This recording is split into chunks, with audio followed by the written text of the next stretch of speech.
Muy buenas tardes. En esta oportunidad, el Book Fest USIL le da la bienvenida a un gran escritor, Reinaldo Santa Cruz Cabrera. Reinaldo es un escritor que acaba de ganar un premio, el premio Cope de Bronce, pero no solamente ese premio, sino premios en América Latina y en Europa. Ha escrito obras, cuentos que han sido llevados al cine, que se pueden ver en televisión europea o americana. Entonces, él es uno de los escritores vivos más importantes que tenemos ahora, docente universitario en universidades prestigiosas y gran amigo. Y doblemente yo quisiera pedirles un aplauso virtual porque hoy día es su cumpleaños. Entonces, hoy día nos hace el gran regalo él podría estar festejando, ha estado festejando con sus amigos y ha hecho un paréntesis para hablar de Ribeiro. Entonces, yo les pido que pongan esos aplausos para Reinaldo, que gentilmente ha querido acompañarnos. La conferencia de hoy verdaderamente va a ser una fiesta literaria. Hemos tenido a lo largo de toda esta semana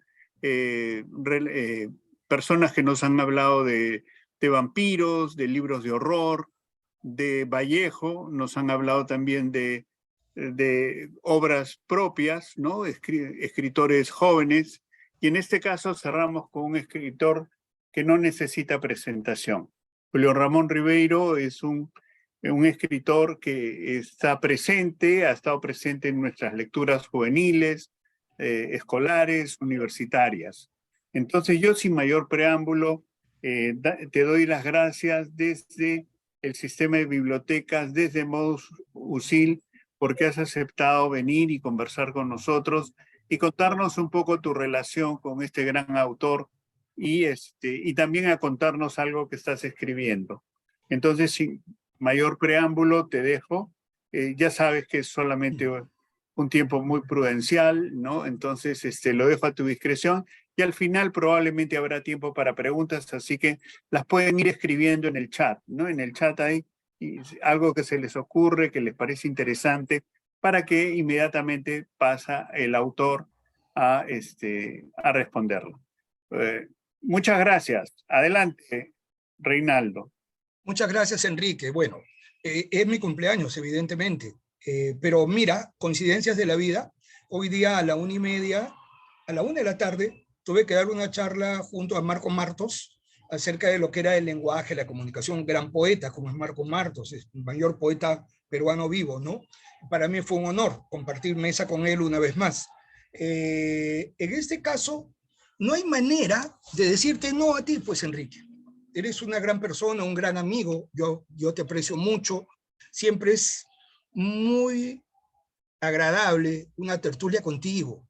Además, siempre has sido muy noble, muy solidario, ha habido momentos que yo no he estado muy bien, medio depre, y tú siempre me has alentado, siempre he tenido un amigo en ti.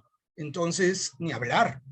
O sea, ¿qué mejor puede ser? O sea, ¿qué cumpleaños puede ser mejor que hablar de literatura, de arte, de cultura? Es una celebración, como has dicho tú.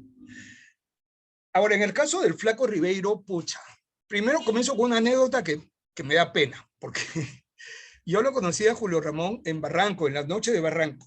Digo, lo conocí, no porque era mi pata, no, yo lo veneraba, y estaba yo como escritor joven, y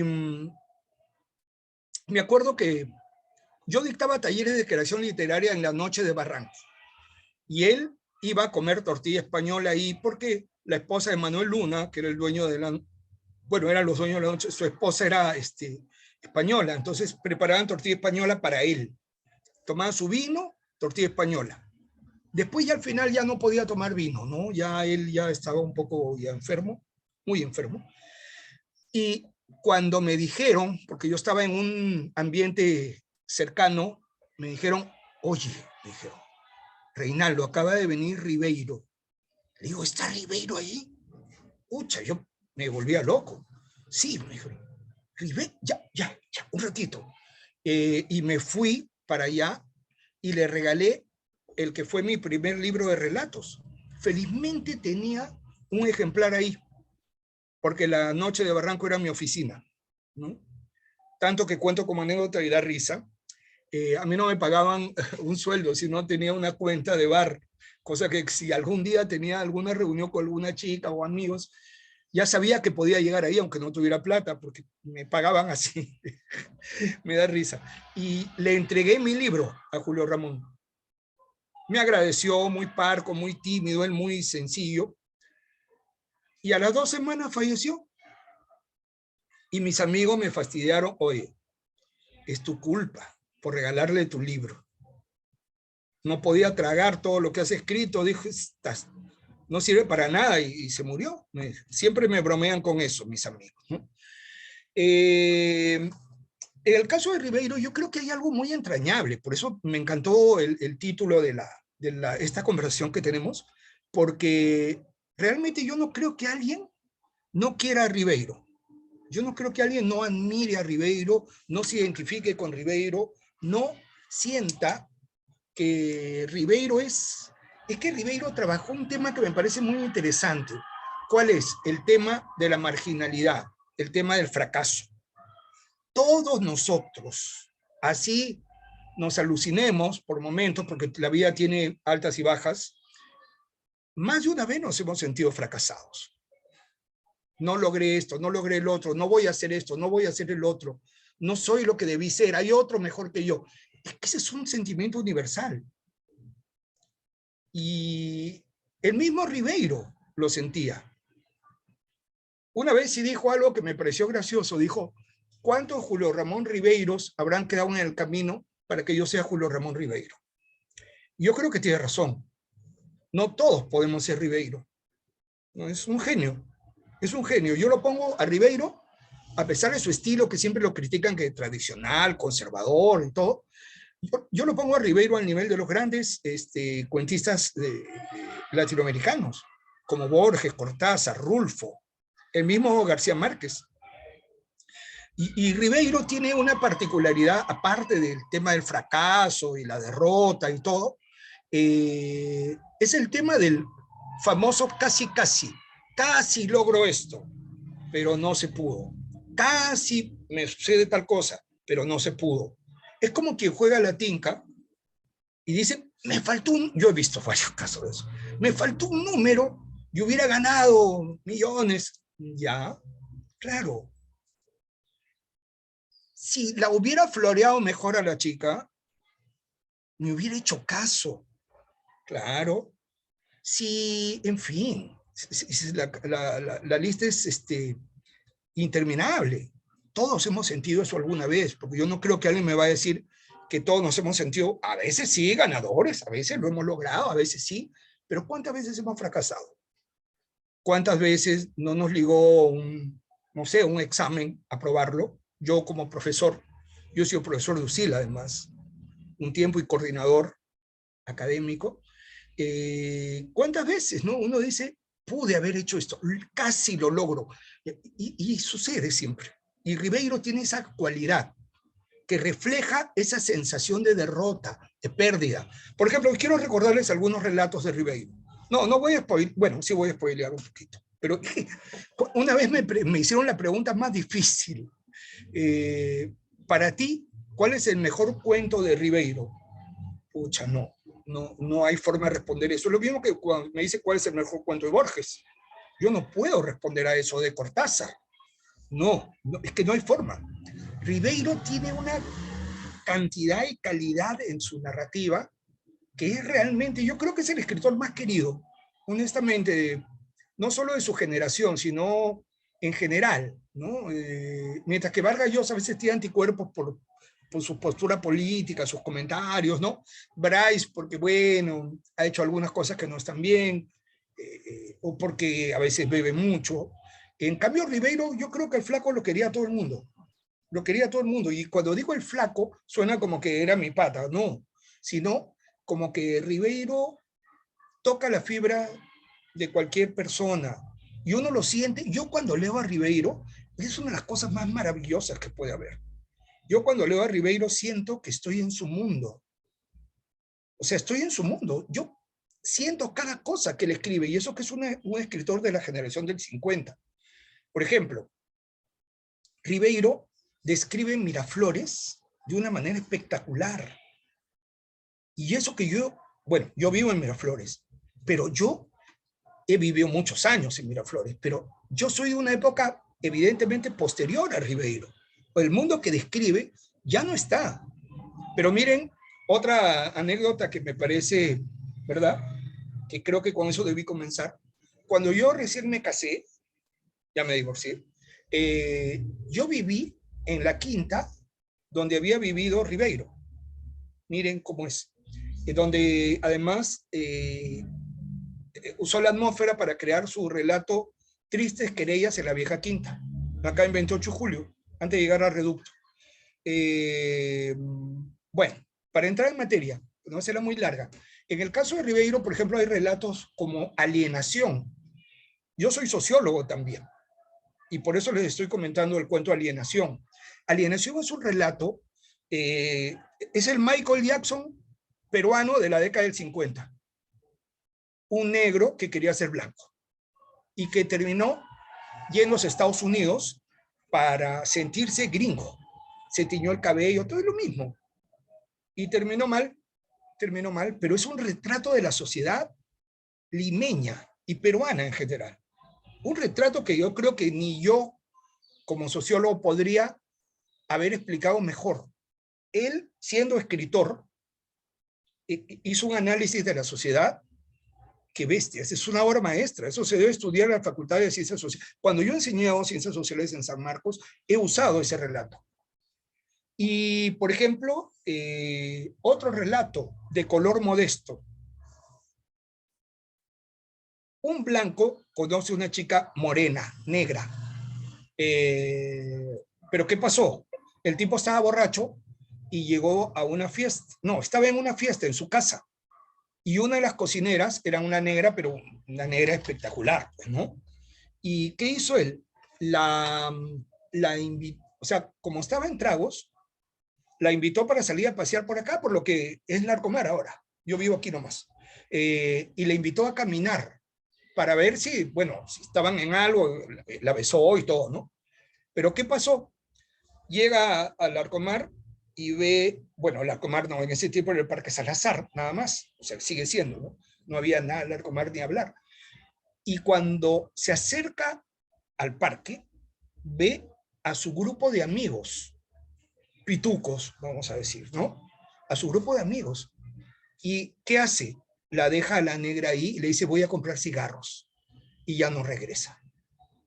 O sea, no podían verlo porque acá en el Parque Salazar, en la época de Ribeiro, en la época que está escribiendo Ribeiro, que sería los 60, claro, la gente iba a pasear con la enamorada, o sea, los hombres iban a pasear, bueno, las chicas también, ¿no? Iban a pasear con el enamorado o la enamorada por aquí.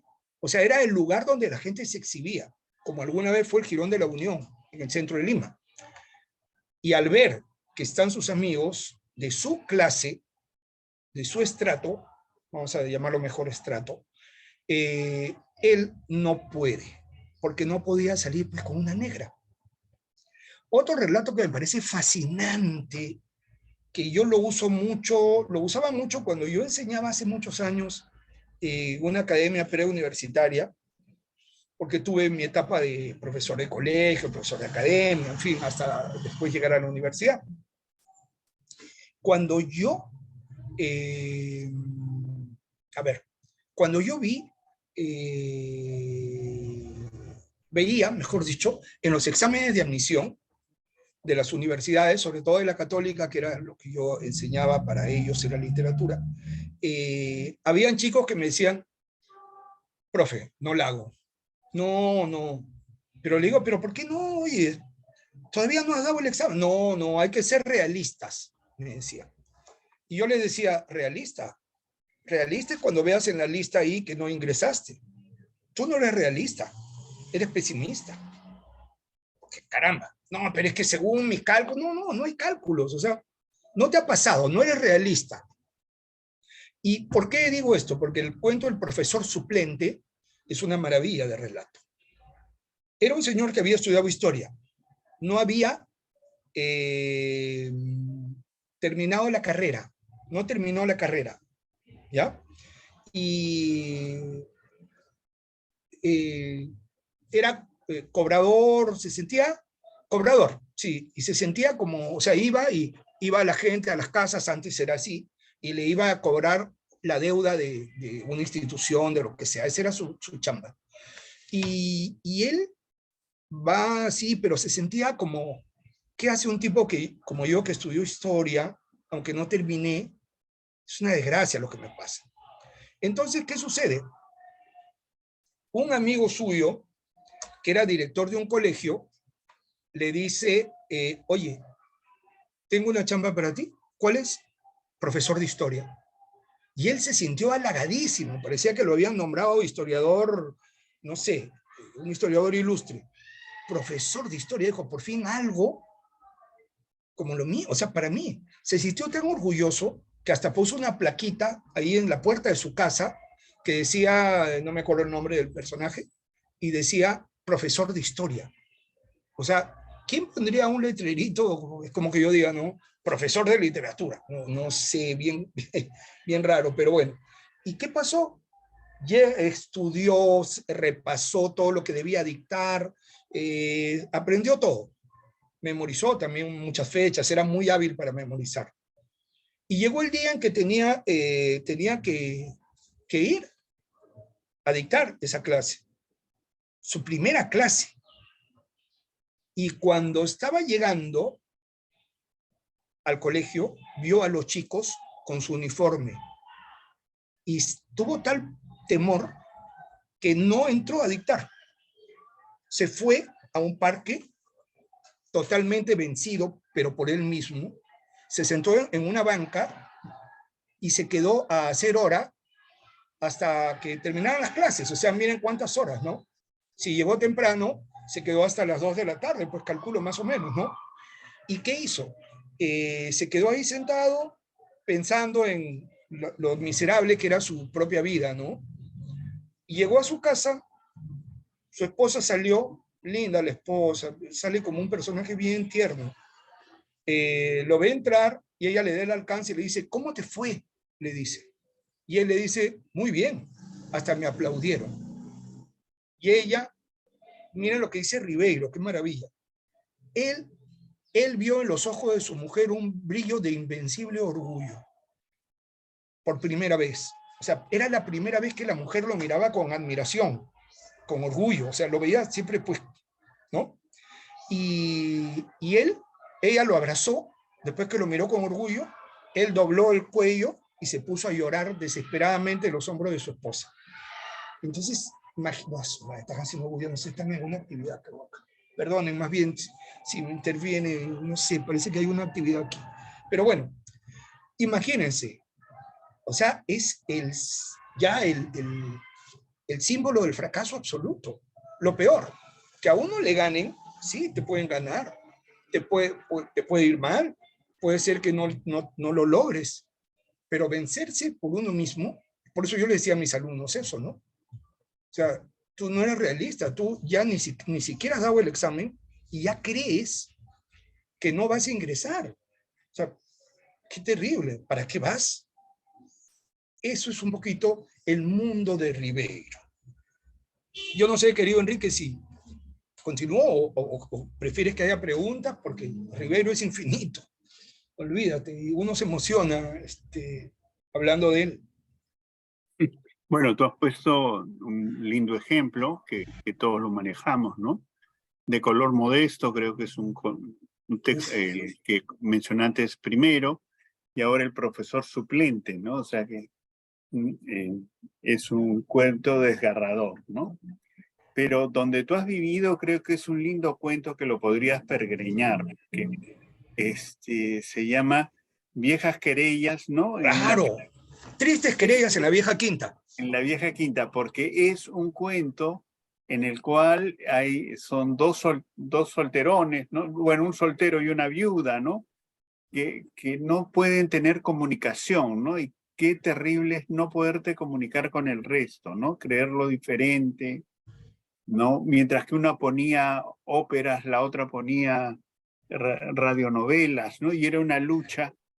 Creo que esa parte es bien, que es la vida en comunidad, ¿no? La vida en las quintas, en los edificios, ¿no? En lugares donde tienes que transitar por un mismo pasadizo. Ese cuento es genial, ¿no? Ese cuento me parece estupendo. ¿Qué dirías tú, ya para ir avanzando, sobre esos cuentos de El Rey de las Azoteas, o también Uy, no, pucha. no, toda su estancia en Santa Beatriz, ¿no? Un poquito, claro, nuestros estudiantes, ¿no? Santa Beatriz era un barrio de clase media donde nace Ribeiro, ¿no? Donde se cría Ribeiro, y después ya se muda, ya grandecito, a Miraflores. Pero era un barrio muy interesante, ¿no? ¿Qué nos puedes decir de esa época un poco, Reinaldo, ya para entrar en las preguntas? Sí, sí, no, lo que yo me refería era que ahí se hace una descripción muy interesante de algo que nosotros, ahorita que has hablado de vivir en comunidad, hay algo que, por ejemplo, yo siempre me peleaba con una señora cuando vivía en Lince, porque sacaba mis perritas y esa zona de San Eugenio es una zona pues bien interesante porque es la frontera con San Isidro. O sea, tú cruzas Iquitos y te encuentras con el mundo popular. Cruzas Javier Prado, te encuentras con las Begonias Navarrete. Yo vivía entre las Begonias y Navarrete, ahí nomás. Entonces es un mundo bien interesante. Pero ¿qué pasa? Hay ciertas costumbres. Por ejemplo, ya que has hablado de la vida en comunidad, yo quería mencionar un tema que me parece muy importante, que es el espacio público. ¿Qué sucede? Yo me peleaba con esta señora porque sacaba a mis perritas, había un jardín en el edificio de enfrente, mis perritas entraban a hacer sus deposiciones y yo recogía, ¿no? Y una mujer tenía la costumbre de estar vigilando la clásica, un personaje también clásico, universal, y me llamaba la atención porque mis perritas entraban ahí. O sea, ella asumía que el jardín que quedaba frente a su edificio era el jardín del edificio. Y no, es espacio público. Es espacio público. Eso no es de ninguno de los vecinos de ahí, es de todos. Y eso he visto muy seguido. Por ejemplo, en varios lugares he visto ese famoso letrerito de, por favor, que no, prohibido los perros que entren acá. No pueden prohibir. Y por eso hubo una polémica también muy grande, hablando de Santa Beatriz, con el Parque de las Aguas, ¿no? Porque eso era un parque público. Sí, puede estar muy bonito, que las aguas, yo también he ido con mis hijas cuando estaban chicas y todo, con amigos, pero es un espacio público y uno ya no puede caminar excepto pagando. Y ya no puede uno cruzar hacia el otro lado, sino que tiene que girar. Esa es una invasión. Y Ribeiro maneja muy bien la noción de espacio público, porque justamente menciona todo eso, ¿no? La vida, la convivencia, ¿no? Como tú dices, en Tristes Queridas en la Vieja Quinta, como te digo, tuve la coincidencia maravillosa de vivir en la Quinta, donde se ambientó ese relato, que es una joya, ¿no? Bueno, es que también mencionas, Enrique, con Ribeiro podríamos hacer ni siquiera un curso, una carrera, es mucho. Ahí, por ejemplo, se habla de justamente el choque entre estas dos personas, ¿no? A mí, yo que vivo en edificio, me pasa justamente también eso. El otro día hay una zona común que yo casi todo tengo acá menos lavadora. Es más, no sé lavar con lavadora. Lo hacía la que era mi novia.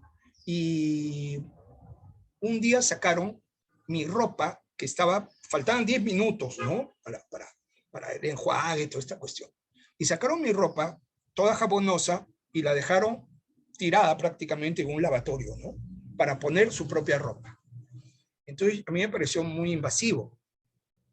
Entonces, desde ahí yo decido casi no, yo solamente bajo para algo estrictamente básico. Por ejemplo, el otro día me había peleado, bueno, y estaba medio depre. Entonces me bajé con mi laptop, me senté en el sillón ahí.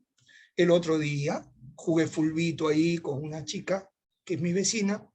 El otro día me senté a conversar con una chica que es vegana que me invitó a almorzar. O sea, me dijo, oye, prueba, ¿qué tal? Ya, bacán, mis patas, no, nada que ver. Muy jóvenes además para mí.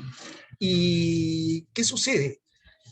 Eso, lo que tú dices es verdad. O sea, la convivencia. La convivencia tiene que ver con deberes y derechos, porque yo también he metido la pata. Un día se me cayó un poco de estofado en la escalera y no lo recogí cuando debí recogerlo.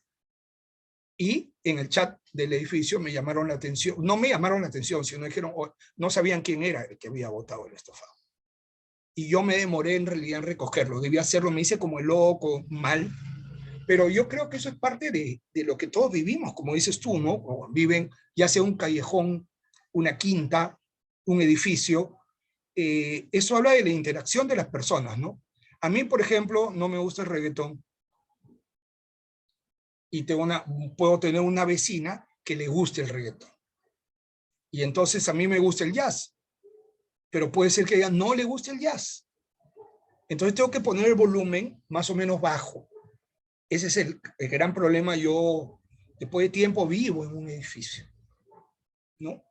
No, bueno, sí he vivido en un edificio buen tiempo, pero me refiero a que había perdido la costumbre de este tipo de cosas, ¿no? De interactuar, ¿no? Con las personas. Y por el otro lado, para terminar con esto, para pasar a las preguntas, si quieres, yo no tengo ningún apuro, tengo nomás que cargar mi celular, ponerle chip, ya me explicaron qué hay que hacer porque perder el celular es ahorita de mortal, menos todavía en mi cumpleaños, ¿no? Había proyectado salir con una amiga y ya no tengo cómo comunicarme. Pero en fin, por las azoteas, ese es otro relato maravilloso que describe no solo la enfermedad que era en ese tiempo terrible, pues como la lepra en su época, la tuberculosis, sino describe los techos de Lima, las azoteas de Lima y la soledad. Entonces son relatos maravillosos, ¿no? Realmente que justamente retratan temas universales, ¿no? Lo mismo podríamos decir de la insignia. Un tipo que se encuentra una insignia, lo reconocen, él no sabe qué significa, lo invitan a dar una charla, termina siendo presidente de la organización y él no sabía de qué trataba esa organización. Entonces es muy común, el mundo Ribeiro es muy grato porque todos nos podemos encontrar en Ribeiro. Acá no hay literatura fantástica, acá no hay vampiros ni hombres lobos, acá no, acá estamos nosotros en una sala de espejos, todos, todos. Todos hemos sido perdedores una y mil veces. Ribeiro nos presenta ese mundo. Es que por eso hablaba de Ribeiro la palabra del mudo. Una vez le preguntaron, ¿por qué la palabra del mudo? Porque en mis cuentos se expresan los que no tienen voz. Cuando una vez me acuerdo, y cierro, disculpen, hubo una maratón y hubo un atleta que llegó, pero tardísimo, al último llegó, pero terminó la carrera. Llegó al último, pero con Roche, o sea, ni siquiera tuvo ni más o menos, fue, y la gente esperó y lo aplaudió de pie. ¿Por qué? Porque vieron el esfuerzo.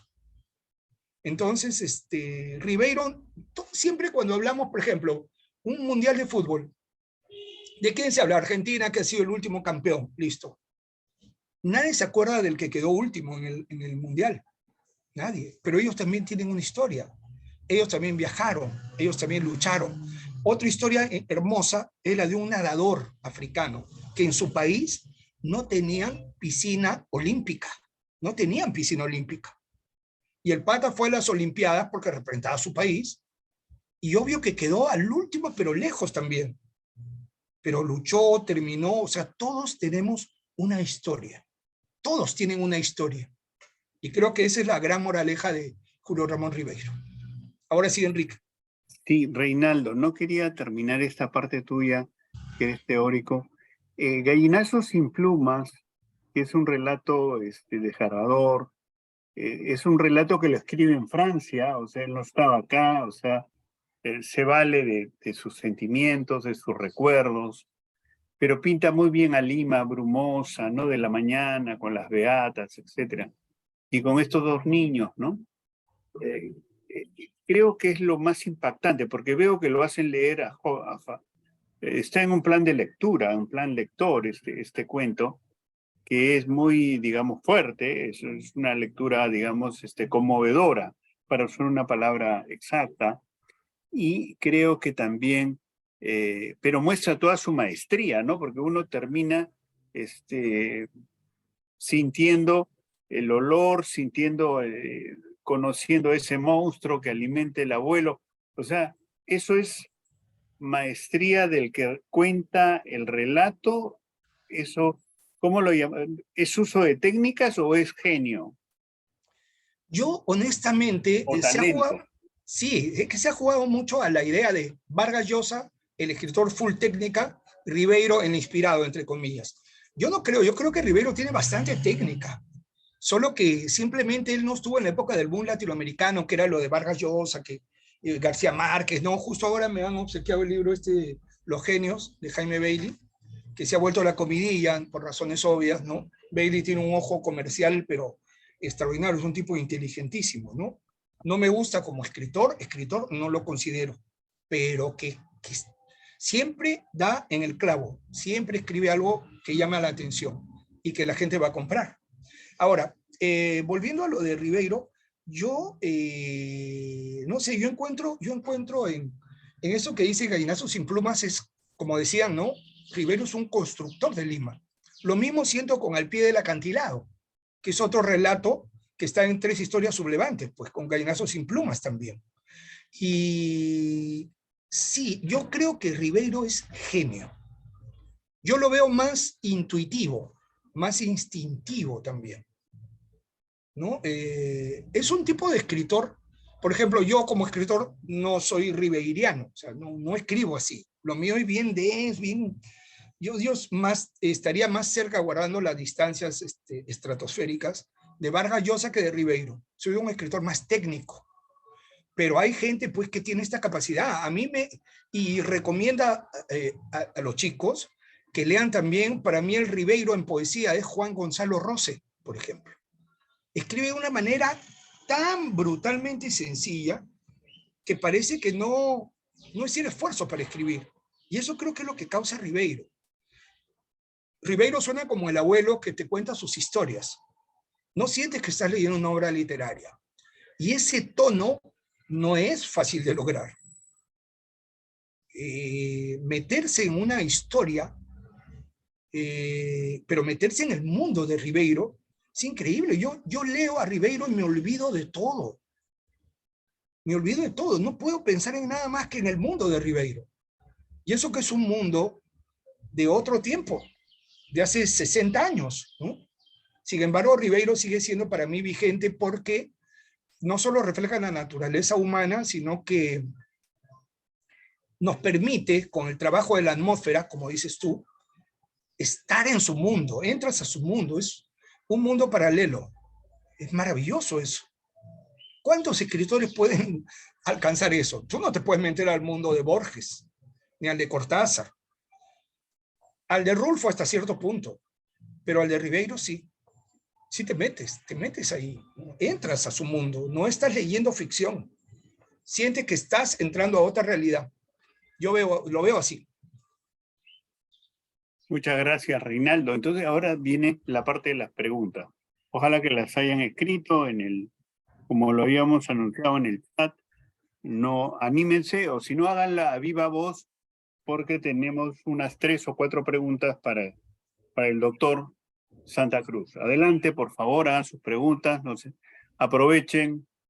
Si escriben, pregúntele algún consejo, porque Reinaldo también tiene textos sobre escritura, da estos talleres, conoce muchísimo, sabe lo que cuesta la página en blanco, así que ustedes pueden ahí aprovechar los que escriben o los que quieren una guía sobre Ribeiro, ¿no? Doctor, los mejores 5 cuentistas, ¿quiénes serían los 5 cuentistas, los mejores 5 cuentistas para usted? Una pregunta de de ranking, de Reinaldo. ¿No? Bien difícil Ya, responder a eso. y ahora otra para que, ¿con qué libros nos recomendaría empezar a leer a este autor? O sea, uno, ¿cuáles son tus 5 cuentistas preferidos en un ranking? Y después, ¿qué libros aconsejas? Y la crónica nos hace nuestro amigo el señor Renzo Tapia. Crónica de San Gabriel también lo transporta a su adolescencia.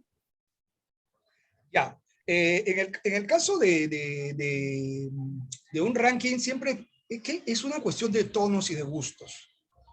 Por ejemplo, si hablamos 5 cuentistas a través del tiempo, es imposible responder a eso. Ahora, si hablamos 5 cuentistas peruanos, yo creo que, como decía, por ejemplo, ahí, de hecho, que ustedes deben haber escuchado, Aarón, gracias por la pregunta, deben haber escuchado a, a escritores, por ejemplo, que trabajan lo fantástico.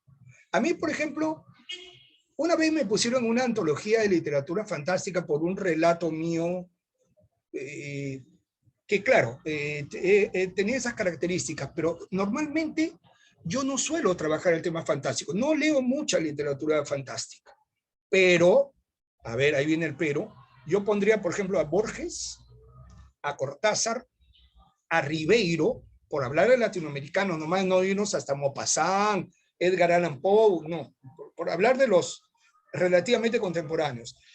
Sí, yo creo que Ribeiro, Borges, Cortázar, Rulfo y...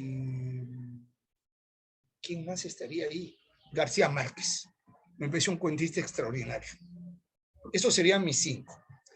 Con respecto a Crónica de San Gabriel, no entendí bien a qué adolescencia transporta. A mi adolescencia no, porque yo soy posterior, ¿no?, a la generación de Julio Ramón Ribeiro.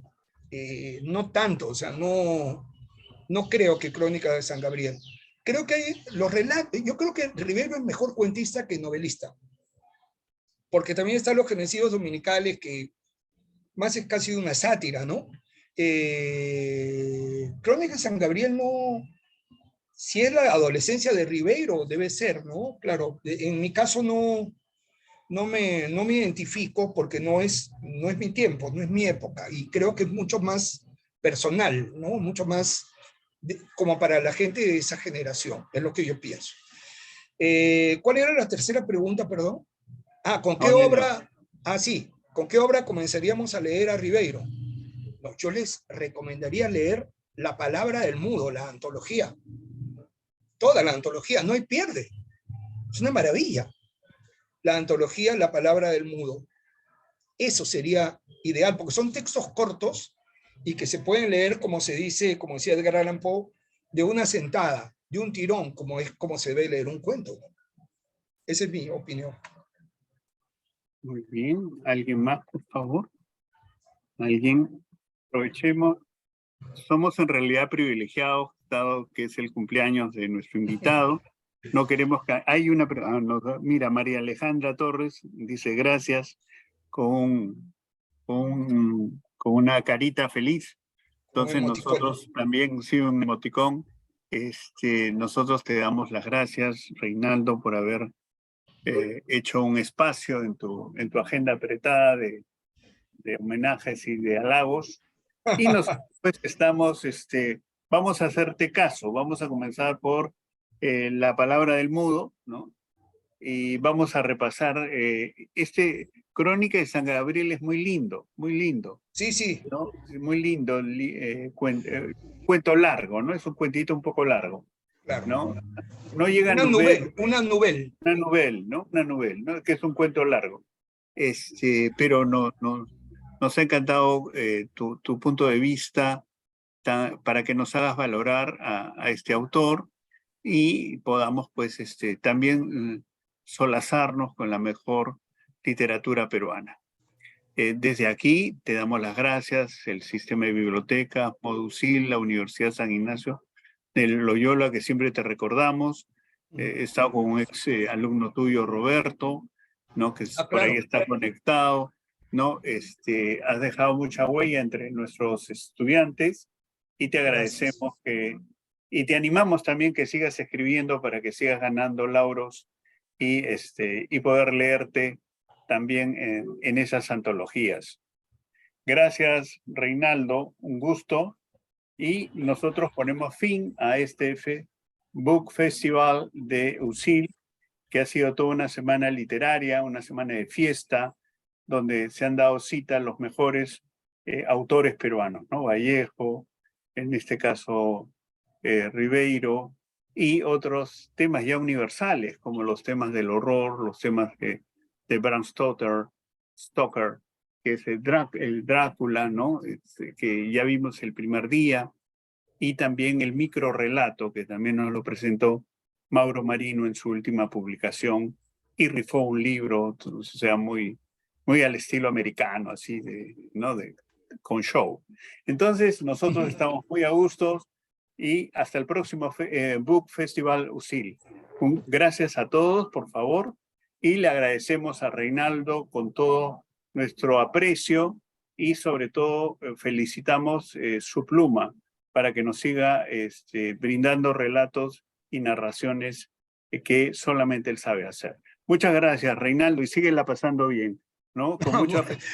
Con tus amigos. Tengo que conseguir mi celular, si no, no me va a quedar sí. sin amigos, si no, no tengo amigos.